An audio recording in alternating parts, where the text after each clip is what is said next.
सभी को राधे राधे, जय श्रीमन नारायण, हरे कृष्णा। कैसे हैं आप लोग? आशा करती हूँ कि भगवान कृष्ण और माता राधा की कृपा आप सभी पर बनी रहे, आप सभी स्वस्थ हो, अच्छे हो। इसी कामना के साथ आज हम सुने पूर्णिमा व्रत की कथा।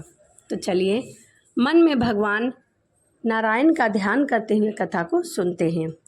द्वापर युग की बात है। यशोदा जी ने श्री कृष्ण से कहा कि हे श्री कृष्ण, तुम सारे संसार के उत्पन्न करता हो, पोषण करता हो, संहार करता हो, परंतु आज मुझे कोई ऐसा व्रत कहो जिसके करने से मृत्युलोक की स्त्रियों को विधवा होने का भय ना रहे, उसे सभी सुख और सभी कामनाओं की प्राप्ति हो। तभी श्री कृष्ण कहने लगे कि हे माता, तुमने अति सुंदर प्रश्न किया है। मैं तुमसे ऐसा ही व्रत को सविस्तार कहता हूँ।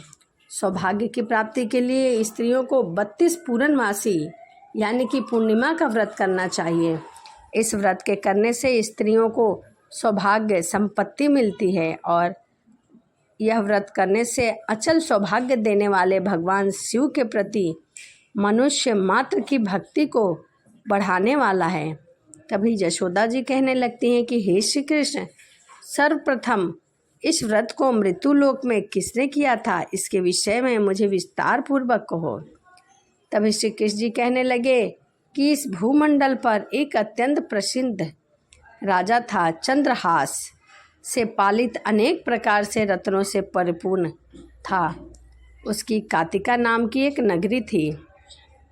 वहाँ पर धनेश्वर नाम का एक ब्राह्मण रहता था और उसकी स्त्री अति सुशीला रूपवती थी। दोनों ही उस नगरी में बड़े प्रेम के साथ रहा करते थे। घर में धन ध्यान आदि किसी भी चीज़ की कमी नहीं थी, परंतु दुख था तो सिर्फ एक चीज़ की कि उनकी कोई संतान नहीं थी। इस दुख से वह अत्यंत दुखी रहा करते थे। एक समय एक बड़े तपस्वी उस नगर में आए। वह योगी ब्राह्मण के घर को छोड़कर अन्य सभी घरों से भिक्षा मांगकर लाते और भोजन किया करते थे। रूपवती से भी भिक्षा नहीं मांगी। तब उस योगी ने एक दिन रूपवती से भिक्षा न लेकर किसी अन्य घर से भिक्षा लेकर गंगा के किनारे जाकर उस भिक्षा को प्रेम पूर्वक ग्रहण किया। तभी धनेश्वर ने योगी का यह सब कार्य देख लिया। अपने भिक्षा का अनादर से दुखी होकर धनेश्वर योगी से बोला कि हे महात्मा, आप सभी घरों के भिक्षा को ग्रहण करते हैं, परंतु मेरे घर की भिक्षा कभी नहीं लेते। ऐसा क्यों? इसका क्या कारण है? योगी ने कहा कि आप निसंतान हो। निसंतान के घर की भीख पतितों के अन्न के तुल्य होती है और जो पतितों का अन्न खाता है वह भी पतित हो जाता है। चूँकि तुम्हारी कोई भी संतान नहीं है, इसीलिए मैं तुमसे भिक्षा नहीं ले सकता। धनेश्वर यह बात सुनकर अपने मन में बहुत दुखी होकर हाथ जोड़कर योगी के पैरों में गिर पड़ा और दुखी मन से कहने लगा कि हे महाराज, यदि ऐसा है तो आप मुझको पुत्र प्राप्ति का उपाय बताइए। आप सर्वज्ञ हैं, आप सब कुछ जानने वाले हैं। मुझे किसी भी चीज़ की कमी नहीं है, परंतु मुझे पुत्र नहीं है, इसी से मैं अत्यंत दुखी रहता हूँ। आप मेरे इस दुख का निवारण करिए, मेरे इस दुख को हरिए। आप सब कुछ जानने वाले हैं। यह सुनकर योगी कहने लगा कि ब्राह्मण, तुम चंडी की आराधना करो। घर जाकर उसने अपनी स्त्री को सारी वृत्तांत कह सुनाया और स्वयं तप के नियमित वन को चले गए। वन में जाकर उन्होंने माता चंडी की उपासना की और कहा कि हे धनेश्वर, जा तेरा पुत्र होगा। माँ चंडी उस पर प्रसन्न हुई। तभी 16 वर्ष की आयु में ही उसकी मृत्यु को प्राप्त हो जाएगा। यदि तुम दोनों स्त्री और पुरुष अपने पुत्र को दीर्घायु चाहते हो तो तुम शिवजी का पूजा करो, परंतु पूर्ण 32 पूर्णवासी का भी पूजा करो। प्रातः होने पर इस स्थान के समीप तुम्हें एक आम का वृक्ष दिखाई देगा। उस वृक्ष पर चढ़कर एक आम तोड़ लेना और अपने घर चले जाना। अपनी स्त्री से सब वृत्तांत कह सुनाया। जब स्त्री ऋतु स्नान के पश्चात स्वच्छ होकर भगवान श्री शंकर का ध्यान करके उस फल को खा लेगी, तब शंकर भगवान की कृपा से वह गर्भवती हो जाएगी। यह ब्राह्मण तब प्रातःकाल उठा तो उसे उसी स्थान पर एक आम का वृक्ष देखा जिस पर एक सुंदर सा आम लगा हुआ था। उस ब्राह्मण ने उस आम के वृक्ष पर चढ़कर फल तोड़ने के बहुत प्रयत्न किए, परंतु फल नहीं टूटा। कई बार प्रयत्न के बाद भी वह ब्राह्मण असफल रहा। उसे बहुत चिंता हुई। तब वह विघ्नहर्ता विनायक श्री गणेश जी की वंदना करने लगा। हे दयानिधे, अपने भक्तों के विघ्न का नाश करके उनके मंगल कार्य को सिद्ध करिए। दुष्टों का नाश करने वाले, रिद्धि सिद्धि को देने वाले आप मुझ पर कृपा करिए और मुझे इतना बल दीजिए कि मैं अपने मनोरथ को पूर्ण कर सकूं। इस प्रकार श्री गणेश जी की प्रार्थना करने पर उसकी कृपा से धनेश्वर वृक्ष पर चढ़ गया और उसने एक अति सुंदर आम फल को तोड़ा और अपनी पत्नी को लाकर दे दिया। उसकी पत्नी गर्भवती हो गई। देवी जी की असीम कृपा से उसने एक सुंदर पुत्र की प्राप्ति हुई। वह चंद्रमा की शुक्ल पक्ष की भांति बढ़ने लगा और अपने पिता के घर में विद्या ग्रहण करने लगा।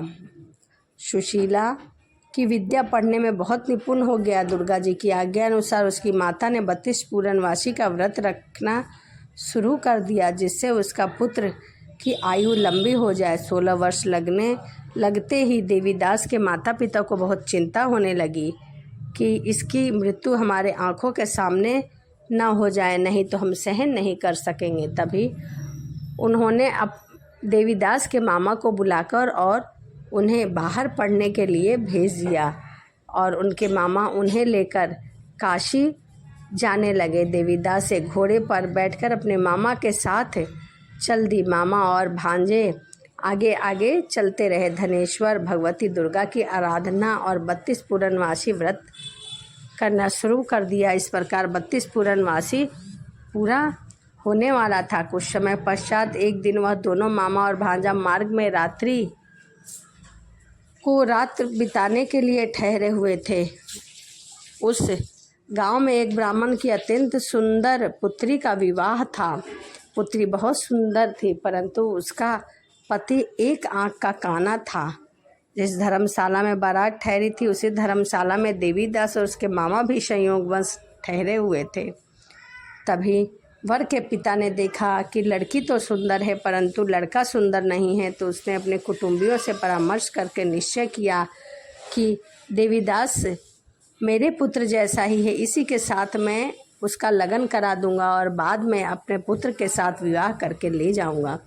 यह सोचकर देवीदास के मामा से जाकर बोला। तभी देवीदास के मामा ने कहा कि हम अपना भांजा तो दे देंगे विवाह के लिए, परंतु लग्न में जो भी सामान मिलेगा वह मान गया। अब देवीदास का विवाह संपन्न हो गया। पत्नी के साथ वह भोजन न कर सका और अपने मन में विचार करने लगा कि न जाने कैसी स्त्री यह एकांत में इसी सोच में बैठा हुआ था और इतने उदास मन से क्यों बैठे हो। उसकी पत्नी ने पूछा। उसने सब बातें जो वर के पिता और उसके मामा में हुई थी उसे बतला दी। तब कन्या कहने लगी कि विवाह के विपरीत हो कैसे सकता है। देव, ब्राह्मण और अग्नि को मैंने साक्षी मानकर आपको पति के रूप में वरा है। मैं आपकी ही पत्नी रहूंगी, किसी अन्य की कदापि नहीं होंगी। तब देवीदास ने कहा, ऐसा मत करिए क्योंकि मेरी आयु बहुत कम है, कुछ ही क्षणों में मेरी मृत्यु हो जाएगी।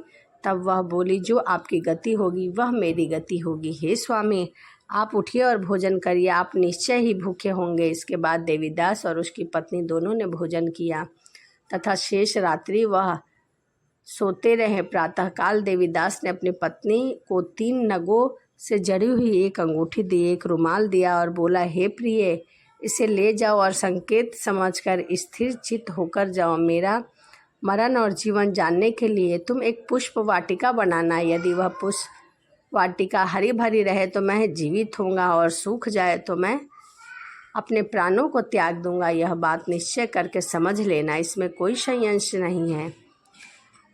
तभी प्रातःकाल होते ही गाजे बाजे बजने लगे और जिस समय विवाह के कार्य समाप्त करने के लिए वर तथा बाराती मंडप में आए, वर ने कन्या को भली भांति प्रकार देकर अपने पिता से कहा कि यह मेरा पति नहीं है, मेरा पति कोई और है, और यदि तुम मेरे पति हो तो बताओ कि तुमने मुझे क्या चीज़ ग्रहण करने के लिए दिया। मधुपर्क और कन्यादान के समय मैंने जो आभूषण दिए थे वह भी दिखा, और रात्रि में मैंने तुमसे क्या बातें की।